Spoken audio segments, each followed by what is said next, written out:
If you have your Bibles, I want you to open up to Acts 17. We are going to be taking a look this morning at the journey of Paul into Greece. And we are going to be starting in Acts 17:16. So, Paul has been taking a journey back to meet all of the churches that he has planted. And he left from Antioch right there, which is north of Israel, where, we could pray about Gaza Strip. There's another thing that's going on right there. And actually, Antioch is not far outside of Israel, where the Gaza Strip, all the conflict is happening right now. He leaves Antioch and goes all the way through, revisiting all the churches. Him and Barnabas get in a gnarly fight. They can't work together anymore, so he takes Silas and takes off and goes and visits all these other churches. He goes across from Troas into lower Europe, modern-day Europe, goes and plants all of these churches, ends up at Berea, which is where we were last week. Not even Paul was above getting his teaching tested. So you test everything that comes out of a preacher's mouth, whether on the radio, on the internet, from this stage. You test everything against God's word, because God's word is greater than a man. And so we saw that last week in Berea. So now he's gone all the way down into Athens. This is really the mind, the brain of the ancient world. We are going to, much of what we've talked about so far has been an idea of culture. Paul's been in all these different cultures, and we are going to take a look at the ultimate culture today. We in America are like a neo-Greek culture. We love to think, we love the mind, we love philosophy, we're less emotive. Many other cultures are more emotive than ours. You go to African cultures, they're more emotive than philosophical. Our culture tends to be more philosophical than emotive. And so this morning, we get a lot of our European philosophical mind from the Greeks. From Greece of 2,000 years ago. In our museums, we have a lot of the same architecture. We have a lot of the same artwork inside of our museums from the time frame I am going to preach on right now. So that's where we're at in Acts 17:16. Acts 17:16. Now, while Paul was waiting for them, so he's waiting for two of his helpers, Silas and Timothy. He's by himself. Now, while Paul was waiting for them at Athens, his spirit was provoked within him as he saw the city was full of idols. So he reasoned in the synagogue with the Jews and devout persons, and in the marketplace every day with those who happened to be there. Some of the Epicurean and Stoic philosophers also conversed with him. And some others said, "What does this babbler wish to say?" And others said, "He seems to be a preacher of foreign divinities," because he was preaching about Jesus and the resurrection. And they took him and brought him to the Areopagus, saying, "May we know what this new teaching is that you are presenting? For you bring some strange things to our ears. We wish to know, therefore, what these things mean." Now all the Athenians and the foreigners who lived there would spend their time in nothing except hearing or telling something new. Number one, Paul was an observationist. Paul was an observationist. I remember when I was in San Luis Obispo in college, and I had just got a new car, and I remember driving through the intersection on my way to lunch. I remember this day, and I was heading up there was a left-hand turn arrow that was green. And so I was following a car in front of me, and it was one of those classic examples where I had an old grandma in front of me, and she really wasn't paying attention. And when she was paying attention, she was going 2.5 miles an hour. And so grandma's sitting there, and I'm a young 20s college student. I'm like, "Oh man, grandma, come on, come on, come on." It's like one of those things where I see it going green, green, green, and the arrow's going, "Come on, come on, the intersection's free." And I'm going, "Grandma, come on." I'm about ready to gun the gas, push grandma out into the intersection. I'm going, "Oh, come on, grandma, come on, grandma." I remember just yelling inside of my car, and grandma's going like this. And she realizes like 10 seconds into our light that it's time to go. So Grandma starts, I'm like, Grandma, it's the short pedal on the right. The short pedal on the right, Grandma. Step on that, baby. Let's get through this intersection together. We can do it. Grandma's like, and her old Studebaker, whatever that thing was, just kind of starts creeping through there. I'm wondering if it's going to make it. And I'm going, oh man, come on. And I see it go, clink, goes to yellow. I'm going, oh man. I was impatient when I was in my 20s. And so she gets through this. She's just outside of the crosswalk. And I go, oh man, I got to make this. I can't sit through another light. So I go, I'm literally riding her bumper through as it turns red, right? I'm in the crosswalk, kind of leaving the crosswalk as it turns red. But I get through, and I'm like, oh man. Grandma, she goes into the slow lane, I'm driving by, I go, whatever with you, Grandma, go back and get your hair done or whatever old ladies do. All of a sudden, boo! I turn around, motorcycle cop that I hadn't seen in my rearview mirror. He was like off to the left or whatever, and I couldn't see him. He pulls me over. So I'm just, a young 20s idiot. And so he, you ran that red light back there? I'm like, you know what? Did you see that old lady in front of me? I mean, come on, brother. Hey, wow, right? And he walks back to his bike.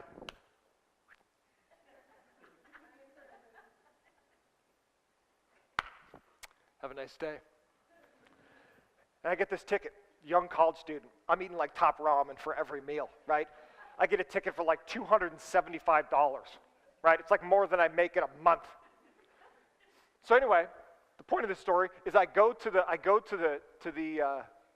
court to try to fight it. I look up in the California Penal Code. I look up in the and it says there's a certain subsection in there that says if you're in the crosswalk, you can't legally stop in the crosswalk. You must exit through the crosswalk because you can't block the crosswalk. Oh yeah, you see where I'm going now. So I find this like obscure code. I should have been a lawyer. What the heck am I doing being a pastor? I'd have 3 houses in Malibu by now if I was doing lawyer work. I find this obscure little code, and I go to the judge. And sometimes, those of you that have gotten a ticket, you play cop roulette. You hope the cop doesn't show up or whatever, so the ticket gets canceled. But I show up, I look over to my left, boom, there's a motorcycle cop. I'm like, so I go, but he doesn't know I got this code right here. So I'm wearing a tie, I'm doing the best I can as a college student, right? I go, Judge, I remember doing this, Judge, could I use your whiteboard? So I go over to the whiteboard, and the judge is back there going, who is this little idiot in my courtroom? I take out the whiteboard, I'm diagramming what I did, and this right here is the crosswalk that I couldn't stay near because of subsection C, 14F, 3, 4, and following. I get done, and I walk back behind my stand like this, and I'm going, I got this on lock. What up now, cop? The cop, and you know what the judge says to the cop? He goes, did he run the red light? The cop looks at his notes. Yep, he did. Judgment against a plaintiff, I'm adding a fine to your fine for wasting my time. It ended up being like 300 and something. I'm going, what travesty of justice just happened right here? And you know what I did is I went to one of my real lawyer friends and I go, here's the story. And I told him the story. And he goes, you know the difference between you and the cop? Is he's a professional observer. Cops are professionally trained observers. You are not professionally trained. All you're trying to do is get out of a $270 ticket. The cop is a professional observer about what happened. The judge is going to take a trained professional observer's opinion over a kid trying to get out of a $270 ticket. And I paid. Oh, I paid. For many months, I paid. And I want to make this point to you. All of us are observers. It just depends on what we're observing. Paul this morning is going to observe a culture that needs the gospel. All of us see that many of the same things, but all of us don't observe. Many of us see, but not all of us observe. Let's take a look at how that matters this morning. Number one, Paul was a master observationist. That's not a real word, by the way. I made that up. So if you're like, wow, I've never heard of that word before, I did make that up.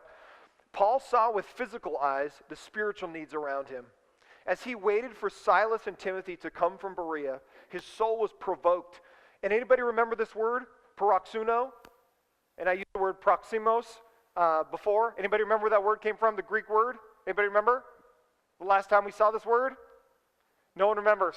We get the fight. No, it was the fight between Paul and Barnabas. We get the word paroxysmos from it, which the epileptic seizure from it. It means that they were in such a provoked. There was a provoked element between the two men, so much so they had to split. It says the same Greek word is used for Paul's spirit when he sees the idols around him. It's provoked. It's like when you keep poking the bear. It's that provocation. Hey, hey, hey, hey, hey.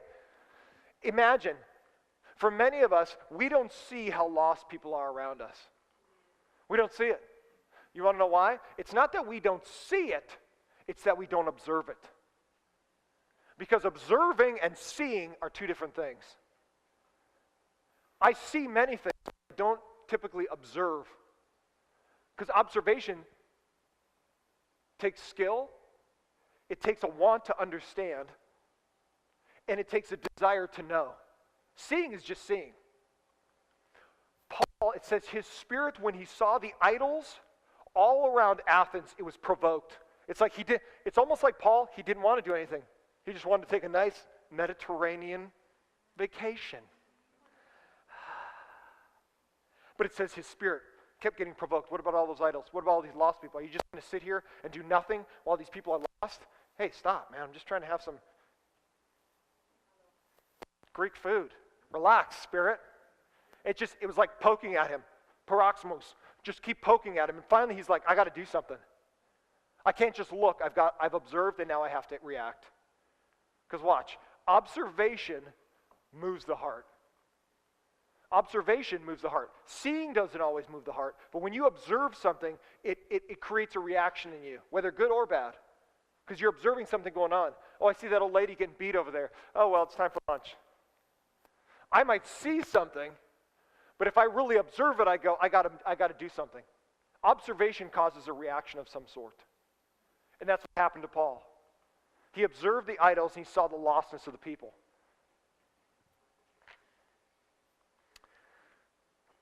When he's waiting for them at Berea, his soul was provoked at the idolatry around him. Athenians were exceedingly religious, as the city was full of idols and temples and worship to gods and goddesses. One of these was Athena, who was housed in the Parthenon on the Acropolis, and after whom the city was named. The ancient writer Petronius once wrote that it was easier to find a god in Athens than a man. Paul began dialoguing with the Greeks in the Agora, which means a place of gathering in the Roman Forum. You can actually go there today. So look at this picture of the Agora. This is actually where Paul met the people that he was talking to. So right there, if you're in Greece right now, right as we speak, that's the Acropolis, which means kind of highest city or edge of the city. Down below are the ruins of the ancient Agora. Imagine Paul walking around in the marketplace, in the 2,000 years ago marketplace down there in those ruins. He'd be talking to people. What's your view on life? Why do you worship that? Why do you have those idols at your home? Why do you burn incense to this person? And they would tell you the reason. Oh, my ancestors, believed in this God, blah, blah, blah, blah, blah. So he's having a dialogue down here under literally the shadow of the Acropolis. Up on top of there, you can still see the ruins of the Parthenon today. So, go to the next slide. Next, after he ends up down below, see all the city down below there. So this is from the opposite side. This is Mars Hill. This is Mars Hill where they used to have a little building, a little shrine on top of it. And this is where all the philosophers would go to gather and discuss different realities about what they believed. Also, many civic things were decided here on Mars Hill. So he's down below in the Agora, and people go, this is weird things you're telling us. We need to hear more about this, and we want the elite of our day to hear what you're saying. And so they bring him all the way up those stairs. You can visit it today. You see people on the rock today. And that's Mars Hill. It's right below the Acropolis, which is just up to the right in view of the picture. Paul began by observing what was important to that culture. Then, starting from common ground, he built a bridge of understanding to the cross. Now, I want you to understand this. Your job, watch, if you're a believer, if you're in here this morning and if you're just checking Jesus out or you're just checking our church out, I want you to just listen very closely to what I'm saying. If you're a believer, if Jesus has really changed your heart, you become a believer in Christ. If you've repented of your sin, the Holy Spirit has made you new, and you're a different person. You look the same on the outside, but your heart, your motivations have been changed by God. If that's true of you this morning, I want you to understand this. You are now a witness for Jesus. There's no other option. You might have the same job, you have the same spouse, you have the same kids, whether you want to or not. You have the same scenario. But watch, because God has made you new on the inside, you have different eyes to see. You see the world differently. You don't just view people, you actually observe people. If you're a teacher, you observe your students. You know that some of them come up from some of the messed up homes, most messed up homes you could possibly imagine. And when you observe those kids, you go, someday my fifth grader that I'm teaching science to right now that doesn't care at all about what I'm telling him, someday he's going to be an adult. And I want him to look back on his time in fifth grade science and go, you know what? I hated science, but I loved Mr. Johnson. I loved my science teacher. There was something about him that was amazing. People have to sense the essence of God from you. You are no longer living for yourself. Listen, watch what I'm saying. Watch how amazing this is. When you come to Jesus, your life is over. It's over. Your life, your old life is over. Searching after riches and wealth and security and just being happy and pleasure and getting high and doing whatever you had to do just to make yourself happy for the moment. Those days are gone now. Now you find your pleasure in following Jesus. And and here's the reason I'm saying this. You no longer view everybody around you as just people in your life. You observe them and go, how can I bring them to Christ? You are now, watch, no matter what your occupation is, homemaker, teacher, engineer, whatever you do as an occupation to make money, to stay alive, that's no longer your purpose in life. Your purpose now is, guess what? If you're Christian, you're a bridge builder. You're a bridge builder. You find out what people believe in life, what's important to them, and you take them as a bridge to the cross. How can I bring you to the cross? I observe what's important to you, and I go, you know what? Those are important things. I understand you want to get high because you want to forget about the pain and the issues that are in your life. I get that. Because guess what? I used to be like that. But let me tell you something that's even greater than just being high all the time, is actually living for Jesus. Because he transformed who I was. Because the crash you come down off of Coke or your 8-ball that you just did, or after you're drunk, it's weird. Once you come off of that stuff, you're great. It's great for the moment, but then on the downside, you have more problems than you did before you got high. And people start now that you built a little bridge over this chasm of understanding. They don't understand Christ, but now because you have light, you build this bridge all the way across to Christ. From here, there's a gap of understanding. God could fill it by himself, but he chooses people to build this bridge. It's amazing that God even lets us be part of it. Isn't that crazy? Your highest calling is not retirement. Do you understand? Many of us go, when I talk to men especially, they're like, I go, first thing men usually talk about, what do you do? What do you do? When I'm a pastor, when I say I'm a pastor, they're like, that's weird. You don't even look like a pastor. Where's your weird little collar thing?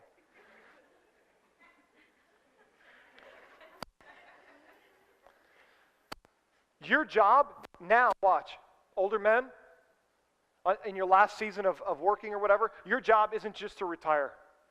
You never retire from the gospel. You might retire from your occupation. You never retire for Jesus. The day you retire for Jesus is the day I do your funeral and you're sitting in the ground. That's your retirement party. Congratulations, you're dead. You've now gone to see Jesus. You're retired. You're no longer a bridge builder. You're dead. Good job.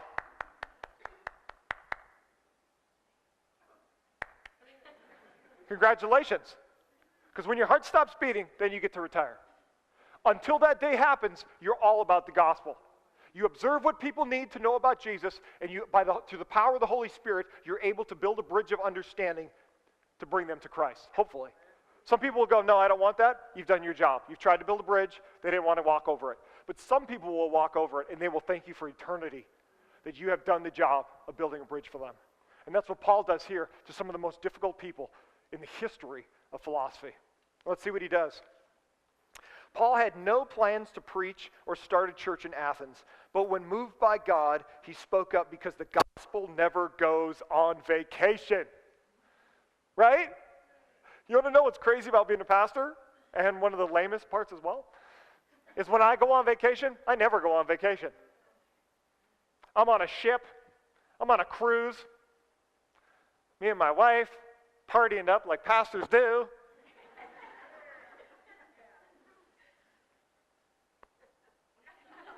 I see you there. I go on a vacation.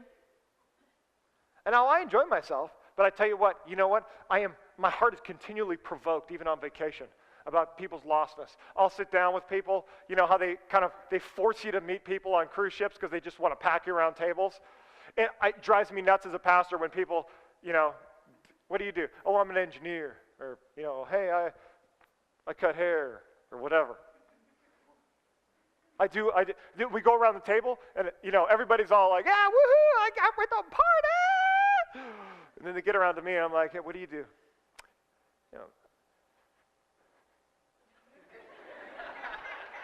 I'm a pastor. And they look at me and go, what an idiot. Why in the heck would you choose that? That's the lamest life ever. And you know what? You know what's weird to me? Is that I don't go, I'm not going to tell anybody because I don't want to talk about that because I'm on vacation. I try to use every opportunity, whether I'm on vacation or whether I'm here in Temecula or whether I'm in the mountains or at the beach or whatever. I use every opportunity for the gospel. Because the gospel is greater than my vacation. The gospel is greater than me, right? Everybody with me? We got one person that's with me right there. Watch how huge what I'm saying is. Watch how huge what I'm saying is. The gospel is really your fuel for life. It's your fuel for life. It's not drudgery to follow Jesus. He's already plowed the way of salvation that you can't save yourself. Jesus has done all the work to save you. Now it's your job to walk that road. And the gospel is your fuel that pushes you to observe what people need, build a bridge of understanding, and bring others to the gospel just like somebody built a bridge for you. Somebody preached the gospel to you, mom, grandma, Sunday school teacher, whatever it was. And that's your job as well this morning if you're a believer. Number 2, and lastly, Paul was a master apologist. Paul was a master apologist. An apologist means he helped people understand what Jesus said. Paul was born to devout Jewish parents who had obtained Roman citizenry. This made him an ethnically Jewish, natural-born Roman citizen who was an ideal missionary to the ancient world. Because of his Jewish training and Roman upbringing in Tarsus, he could converse equally well with Jews, Greeks, and Romans. He was familiar with each culture's lifestyles and worldviews. One of these was Epicureanism, which believed in a balanced life free from pain and a pursuit of pleasure. The founder Epicurus, he was around in about 341 to 350 BC, did not believe in a divine morality, but taught an ethic of what is good is what is pleasurable, and what is bad is what is painful. Ironically, he also died of severely painful kidney stones. Epicureans were practical atheists and atomic materialists, which I don't have time to go into, but basically he believed that the physical was all that was real, like the atoms that make you up. Even 2,000 years ago, they were speculating that we were all made up of these little microscopic, indestructible pieces that they called atoms.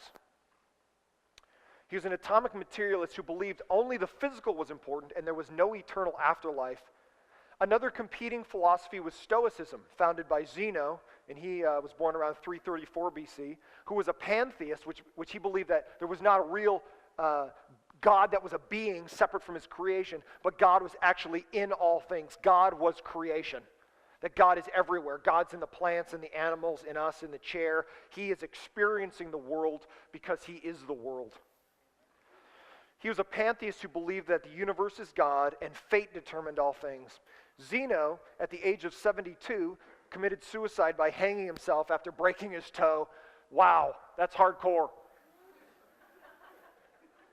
Stoics taught the brotherhood of mankind that evil was the ignorance of fate's desires, and by focusing on logic and self-control, one could achieve the highest happiness, which was coming into alignment with fate. So basically, these two philosophies, one didn't believe there was a God at all, that you should live for the here and now. It was kind of a precursor to Buddhism, which believed that Buddha's idea was the idea that you don't pursue an extreme amount of pleasure, and you don't try to do anything extreme. You try to stay in a middle zone of staying away from pain and not overgorging. You stay kind of this middle road, and you'll be at peace. He didn't believe that there was a God out there. Didn't believe when you died you went to go see God. He just kind of believed that the ideal in this life is just to be at peace. And the way you do that is to not have too much pleasure and not have any pain. You just stay on the Noble Eightfold Path. The precursor to that was Epicureanism, which taught you live for the here and now. You stay away from pain, go after pleasure, and you try to be happy. Much like America, right? Welcome to America. It's been around for almost 2,500 years, same philosophy. Stay away from pain, get as much pleasure as you can, and that will make you happy. That's the primary tenets of Epicureanism. Stoicism, on the other hand, believed that God was kind of in everything. There wasn't a God out there. It's kind of another, it's like a veiled form of atheism, where you don't really believe there's a true God. You just kind of believe God is in everything. It's kind of the way Wicca does. Just kind of God is in the trees and the forest. We can experience God through nature, those kinds of things. And I want you to understand, when Paul goes into the Agora and they bring him up to Mars Hill, these are the two competing philosophies. And now he's going to preach something crazy. He's going to preach the resurrection of Jesus. Well, watch the problem with this. Ready? If you're already tapping out and you're like, I don't even care about philosophy. I'm already snapping out right now. Listen, here's why this matters. Because these are the same philosophies that people live by in our day and age. These are the exact same things. There is no God. You live for the here and now. Or God is unknowable. He's just kind of in everything. We kind of experience him as we live. There's not a true God out there waiting for you. Watch this. Paul preaches to these philosophers that there's a resurrection of the dead, that there's a separate God from his creation, that people die, that God will call everybody into account, and they will give an account for their life. Imagine if you're a Stoic or you believe in Epicureanism, you go, you're telling me there's a real God. He raised this Jesus from the dead. I don't even believe in a resurrection because I don't believe there's life after death. And all of a sudden you're telling me when I die, I'm going to stand before this God? And Jesus is the only way that I'm going to survive the judgment of this God? I mean, for an Epicureanist or a Stoicist, you just go, this is insane. Because you're telling me there's a real God and that this Jesus is the way to know him. Isn't that crazy that Paul pulled the gospel out? Shing! Right there on Mars Hill. You know what's kind of interesting about Zeno too, and I'll just make this a little bit. He breaks his toe and he decides to kill himself. Now for Zeno, think about this. His whole life was bent on knowing logic, being very logical about things. If you're logical, then you will always make the right choice. He busts his toe and he goes, and he quotes something from a poem, a poem of that day. It's basically like, fate, you knew I was coming to meet you. Why did you have to break my toe? So he goes and hangs himself. Talk about your unlogical thing to do when you break a toe. You got 9 others. You can make it through life. But here, I want to point this out. Watch. Ready? I'm almost done. So if I've gone to the deep end of the pool, I'm going to throw you a life raft. Ready? There is nothing in philosophy that will bring you to Jesus. Because watch, men and women's minds can be amazing because we're in the mirror image of God in some respects. We can think about amazing things, but coming to God is not a matter of your mind, it is a matter of your heart. Because the heart is utterly wicked and wants to stay away from God and keep on doing its own thing. I can find pleasure, I can find meaning in this life without a God.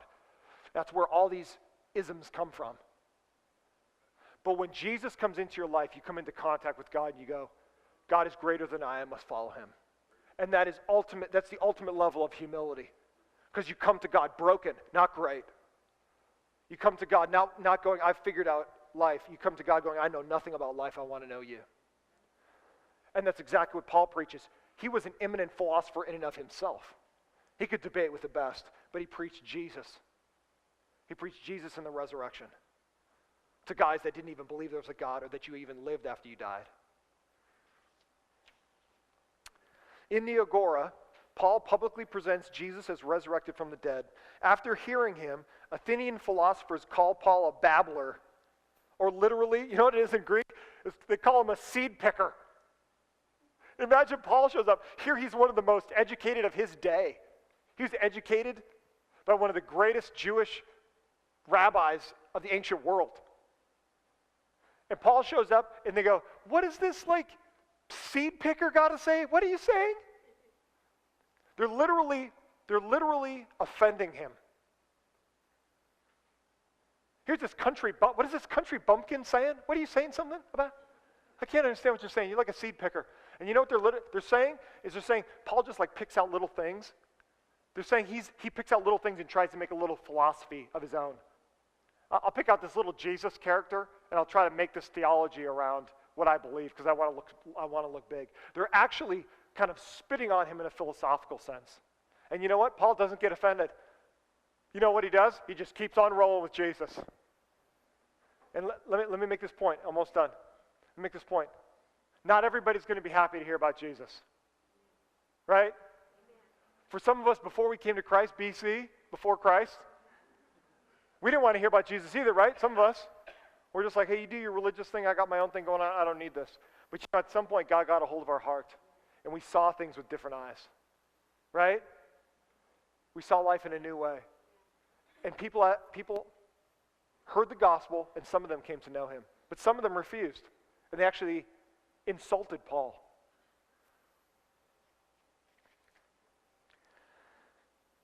Despite being disrespected and insulted, Paul knew the difference between himself and the Athenians was that they promoted philosophies about life, while Paul proclaimed the God of life. They had philosophy, he had reality. Isn't that beautiful? Let me tell you something. I close with this. I love philosophy. I graduated, my degree was in theology. So I looked at everything. I looked at the way everybody views life. And if I wasn't a Christian, I'd probably be a philosopher or a lawyer. Let me tell you this, because I love to think deeply. I think the deeper it goes, the clearer I think. It's just the way that God has built me. In my philosophy class, there is 1,000 pages of everybody from Plato to Socrates to into the modern day to David Hume to all these modern guys in here. Thomas Aquinas from the Middle Ages. They go through everybody. Buddha, Jesus, everybody that had an idea about life. Everything from Stoicism that we're talking about to quantum physics. Everybody that's ever thought about life. And let me tell you this. You know the number one person they stumble on? They stumble on Jesus. Nobody knows what to do with Jesus. The only thing they can say is they try to put the Bible down saying, this isn't really what's true. That's the only thing they can say. Because they got to put the Bible down. They got to make this of no authority. Because what's said in here is that Jesus claimed to be God. That he was the only, he says, I am the way, I am the truth, and I am the life. Not Buddha before me, not anybody after me, not Muhammad, not anybody. I am the way, the truth, and the life. Without me, there is no way to heaven. And I say that for this reason. Here's what I'm saying. You will have philosophies for the rest of your life. People major and get their masters and doctorates trying to figure out philosophies of life. You want to know the reason why? Is because philosophies purport to give you something about reality. But reality is reality. No, philosophy may or may not correspond with reality, but reality is always reality. The problem is that no one knows how to deal with Jesus.